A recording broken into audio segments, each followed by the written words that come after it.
From biyahe ni Drew to bahay ni Drew.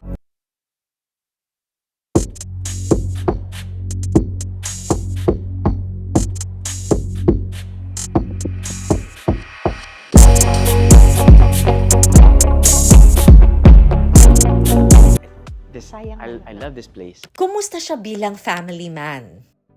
Bakit nga ba siya nagpa-vasectomy? 5 children, you know what? It's funny that we never really expected to have 5 kids. Get to know the side B of Drew Arellano. Come with me, put your hands together, ta-da, let's be happy. You will see tomorrow's brighter, ta-da, let's be happy. Pilipino tayo, kaya lumalaban tayong nakangiti.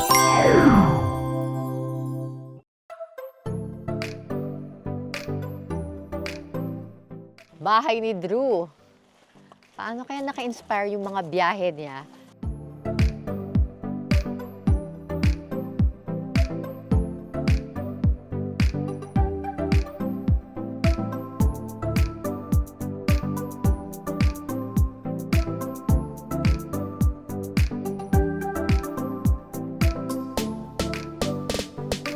How are you? Congratulations sa mga run mo. No. Ba't ilan ba ang bahay ni Drew? Right? Oo. Right. But how many do you plan to Tanay? Parang may isang branch pa lang, or is it? That's the. So I've always been open-minded to the fact that who knows, diba? It can actually grow. This might be a stepping pad. Built it for business, for short-term rentals nga. I kind of realized na wala pang premium na short-term rental dito sa Tanay. It's so if you rent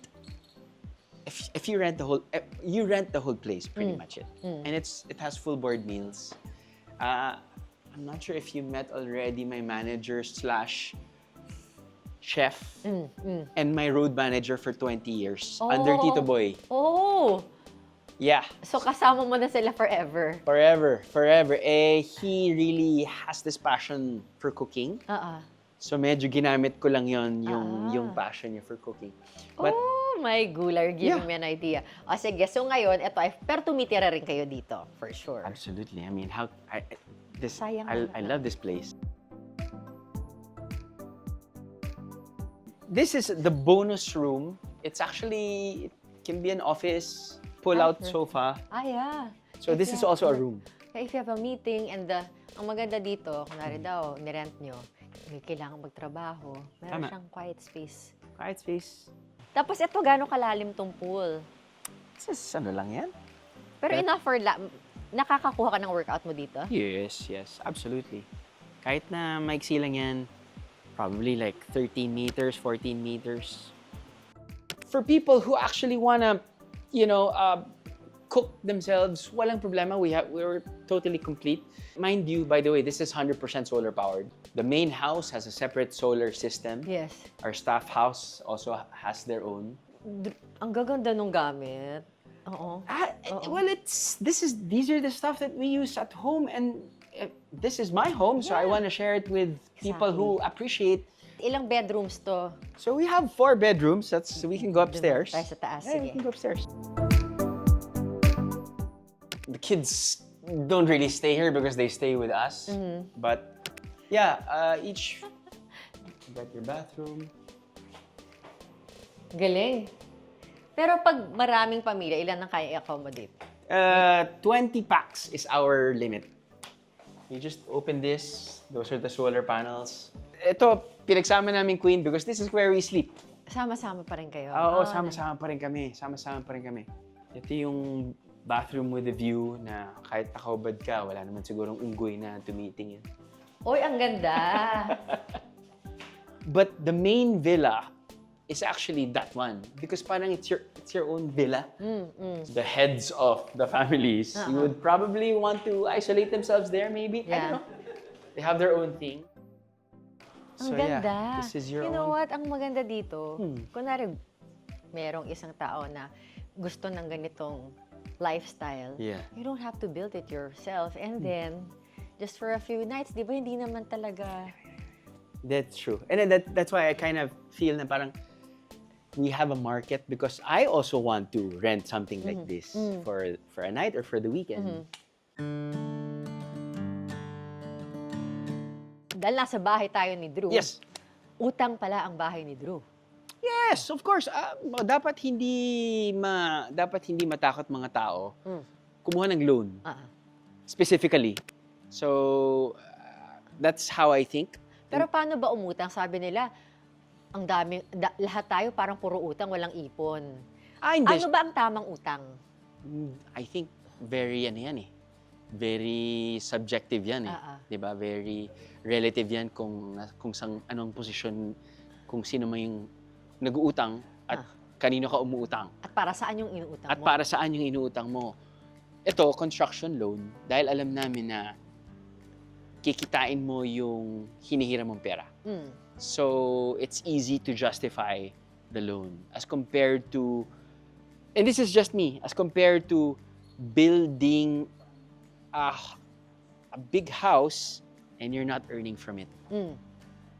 That's how I think. So, with this, you build it for business, and then you can pay off the loan eventually. Came to Tanay, tried looking for a place 10 times, and finally we found one. Tell me about how your family life growing up. Related ba kayo sa Arellano University? No. Okay. So my father was a lawyer. My mom is still a farmer. My father passed away back in 2013. I grew up in San Juan, went to Xavier, and then took up marketing management sa Lasal, pretty much. I have 4 other siblings. I'm the 4th one.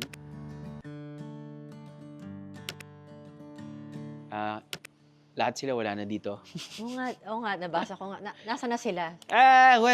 Nauna muna yung sister ko. My sister is a doctor in Delaware. And then yung youngest brother ko is in New York, works for the NBA. He loves basketball, so perfect.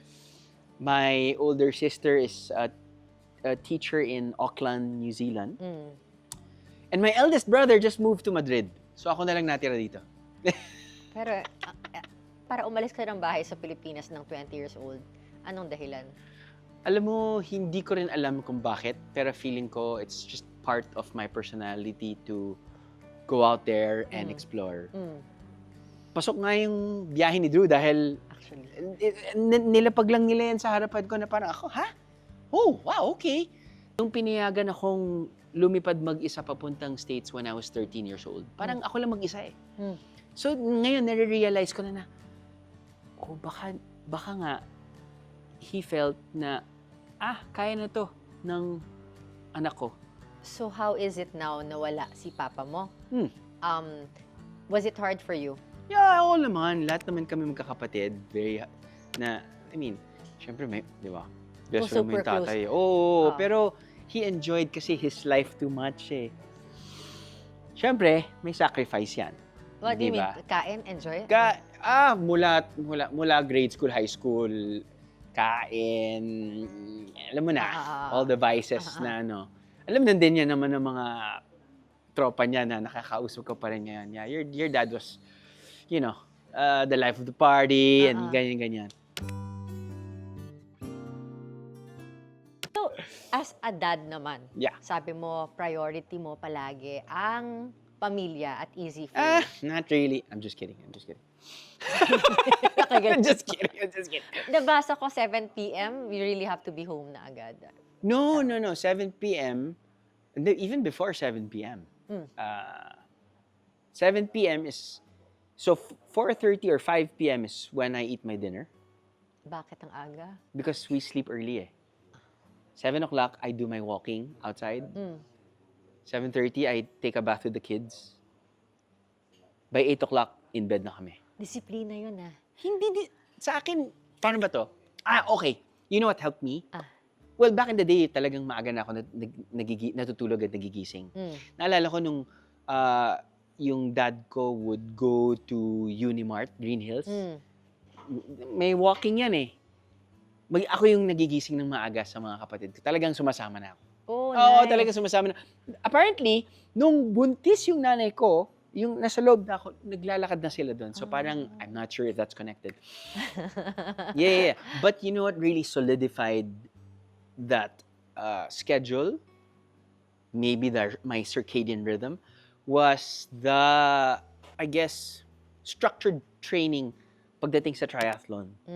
Yun talaga yung nagbigay sa akin ng direction, discipline, organizing skills. Kasi kailangan pagsasamahin mo para mapanindigan mo yung sport mo, kailangan efficient ka rin sa oras mo. Efficient ka. I'm sure you understand this now because atleta ka na ngayon. No, pero Atleta ka na ngayon. ikaw may pamilya ka eh. May pamilya ka. Ako, aso lang siya asawa. Pero ikaw, tatay ka pa eh. Alam mo yun? No. Hindi ko alam kung paano mo ginagawa. So, 4:30? 4:30, ako, Ah. I eat my dinner 4:30. Pero syempre kapag nasa travel show ako, I have to adjust 2 hours itinerary. Pero ilang days lang naman yung travel show ko, 'di ba, as compared to the majority of days. But I prefer to eat my dinner early so that my body can digest food properly, Oo. so that I can have a better sleep. Okay. And sleep for me is top priority. Because kung wala akong magandang tulog, hindi ko magagawa lahat ng kailangan kong gawin. Which are? Train in the morning. Mhm. When I train in the morning, fully activated na yan. Nag-iisip na ako anong kailangan kong trabaho. Good mood na ako sa aking mga anak at sa asawa. And of course, we're talking about longevity, di ba? We're talking about sustainability. So, sleep is so key. Yeah. Hato ka sa sports mo. Ibig sabihin, grabe yung oras binibigyan mo sa training. Paano mo hinahati yung katawan mo sa pamilya mo naman? Sa mga bata? Wala, hindi. Kasi tapos na ako by 7 o'clock eh. So, di ba, I wake up early. I train early. Okay na ako. That's a winner. It's a winner. Tapos na. So, sila naman, may mga iba kasi nagigising ng 5, 5:30, 6. Pero 1 hour lang naman ako. Tapos okay na ako. Tapos pamilya na. Oo, pamilya na or trabaho na. My son goes, Papa, you're on your phone, your laptop, ganyan. And I go, alam mo, you guys are so lucky na Papa and Mama can work from the house. Di ba? Yeah. But sometimes they don't know if it's working or, of course, people think it's doom scrolling or whatnot. Yeah. Of course, it's a mixture of both na rin, di ba? But, lalo na, if we're managing the property, but yeah, that's part of it. And I was telling him, parang, only you knew, if you want to compare other people who have corporate jobs, who the 9 to 5 people, di ba? So, at least you have your papa and your mama here, Yeah. di ba? And we can't give you 100% all the time, Yeah. di ba? They understand. Of course, sometimes meron silang play with us. Kasi nga, wala nang boundaries. Sa iba, hindi Totoo. sila makapagtrabaho sa bahay dahil na dun yung anak. Totoo. Yung iba, nilulook forward nila na magtrabaho kasi yun yung me time nila outside the house. How is it for you? Me time ko is training eh. Oh, that's it. Yeah, I love my me time. And 4:30 in the morning, I wake up, that's already my me time. I have my morning ritual na, my electrolytes, my coffee, my whatever, nutrition before training. And then, ako kasi when I train, wala akong pinapakinggan. Kung tumatakbo ako it's either 1 hour or 2 hours or 3 hours, wala akong pinapakinggan, and that's therapy for me. I think about what I can do that day or what I can, the future of my businesses, whatever. That's me. That's my me time and that's my therapy time. Sabi mo 5 anak. How is it with 5 children? 5 children, you know what? It's funny that we never really expected to have 5 kids. Kala ko sabi sa akin, sobra daw talaga yung love to have kids, sabi ni Iya. We love kids, don't get me wrong. But the last 2, hindi planado yan.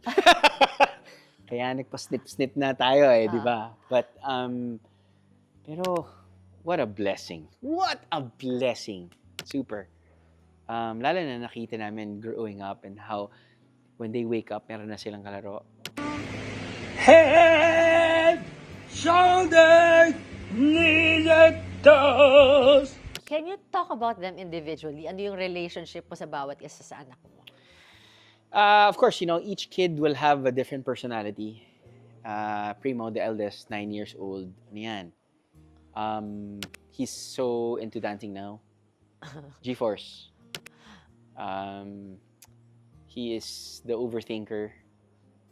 But he is such a follower. Pag wear seatbelt, oh my God, kailangan seatbelt. Pangalawa ko naman, parang it's always the number 2, Ikaw right? daw yun, sabi ni Iya. I guess I'm the number 2. I guess I'm always against the thread. I always try to, but that's how kanya-kanya yan. So there are pros and cons, right? But yeah, he's super lively. Everyone is. Of course, Duday is our 5-year-old daughter, very malambing, very, what can I do for you, kuya? I made something for you, papa, or mama, very, ay nako, super lovable. And of course, our 3-year-old son, si Astro, si Dudoy, he is now, how should I say this? Whatever he watches, he needs to replicate. Kung anong lalabas, magko-costume siya, ganyan. Of course, our 9-month-old baby is still a baby. But loved by everybody. So, yeah, pretty much. Yung mga bata, hindi ka ba natatakot na lumaki sila sa mundong magulo? Alam mo, Or to set them free when you know it's not really so safe? Stuff like that. generally, I think we're still safe. I've been to not safe places and we are okay. We're okay. We're okay. And it really depends. It depends what you expose them. Di ba? AI, gadgets, stuff like that. No. I mean, they have their game time Friday, Saturday, 1 hour. But yeah, that's pretty much it. Very outdoor ang kanilang... No, I mean, if we have a chance to go outdoor, definitely. But they enjoy building. They enjoy. We expose them to sports, of course. Dahil alam mo naman kami ni Mrs. talagang mahilig sa sports. So magandang, foundation ng gymnastics. Nag-karate do, nag-taekwondo, obstacle course racing, which my daughter loves. Oh my God! Yeah, as in nakikita mo you keep on exposing them. Syempre, savior ako, so sign them up kay TY Tang sa basketball. But yeah, expose them, and then they learn so many things. They meet new friends. Vasectomy. And you publicized it. Happy ka ba? Para wag ka mabitin, please like and subscribe to our channel para makagawa pa tayo ng mga inspiring at nakakahaping mga content. And don't forget to click on that alert button. Now na, maraming salamat! Be happy! Yeah, I didn't know naman it's gonna that when you look at my feed, it's not well curated. I don't really care about this. It's pretty much like a gallery of memories, lalo na for the kids to immortalize kung whatever. So yung mga ganyan, it's so pack, and then we're like, okay, apparently It's a big thing. it's a big thing. We didn't know it was going to be a big thing, but happy to put the news out there, I guess. Super importante. Yeah. I didn't know it was, how should I say, frowned upon by most. is Apparently, na parang dapat mga babae, kaya parang, kami, mga babae na ngayon naghihirap ng mga anak eh. So, I mean, iba-ibang, I guess, views. Ano yung gusto mong pamana sa anak mo in terms of education? Education, well, for one thing, it's first respect towards other people. Hopefully that's why the kids are all homeschooled because yun yung gusto naming i-plant muna sa kanila, no? Importante na more than anything, dapat mabait na tao sila. More than anything. 'di ba? Kasi lahat naman pwede nang matutunan sa internet, 'di ba? Pero yung the goodness of the heart, I think it has to start from the house or in the family. But yeah, eventually, how to handle their finances, like what we've mentioned, importante yun, on how to, kasi eventually they will have their own lives to live with their own families, di ba? And ako, I really think ahead eh. Super, like, to the point na, tinatanong ko kay Iya, where do you see ourselves when we reach 60, 65? Yun. So, then we start from there. How much do we need when we hit that age? Describe your relationship. You know what's weird about my relationship with my wife is that we are like best friends because we communicate all the time. It's so important to have someone that you can talk to with regards to anything.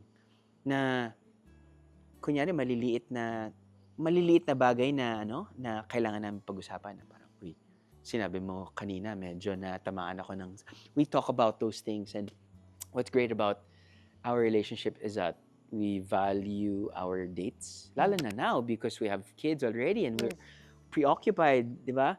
But we take time, and that's why we make the household, that's why the household works, because of the foundation we've built. Kung hindi kami solid ni Iya, hindi magiging solid yung bahay namin. At yung bahay namin, kailangan maging solid because we have 5 kids, and of course, we have so many things to think about as well. So, kung hindi kami okay, oh man. Ramdam ng buong bahay. Ramdam talaga yan. Pero never naman naramdaman ng buong bahay kasi never naman kami hindi naging okay. So, Talaga ba? hindi talaga. So, that's why, importante na okay yung relationship namin ni Iya dahil lalabas at lalabas yun. So, Ano yan? Ito ba yung relasyon na made for each other? Yung MFEO? Or Ano yun? do you work on it pa? ikaw, nakikisabay ka sa mga Gen Z, Pag nakakausap ko kasi sila, no? Pero alam mo yung made for each other. No. Yan ba yun? We Or were is it effort too? effort. Oo. A for effort. Oo.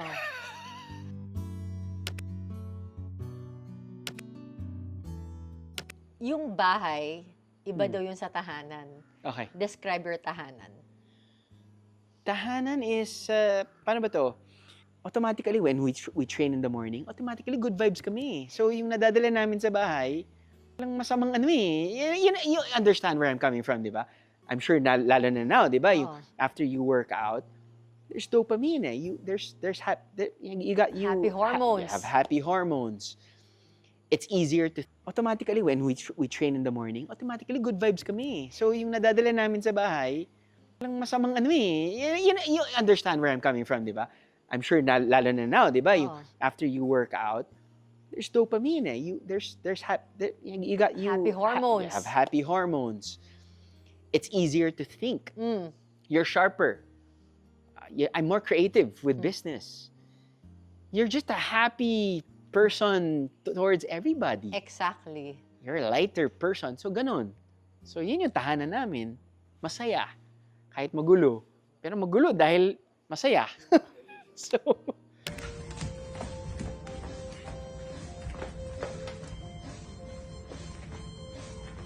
So, thank you. Thank you for sharing your home, oh, your thank you. story, Oh, I'm gonna share it to everyone. family.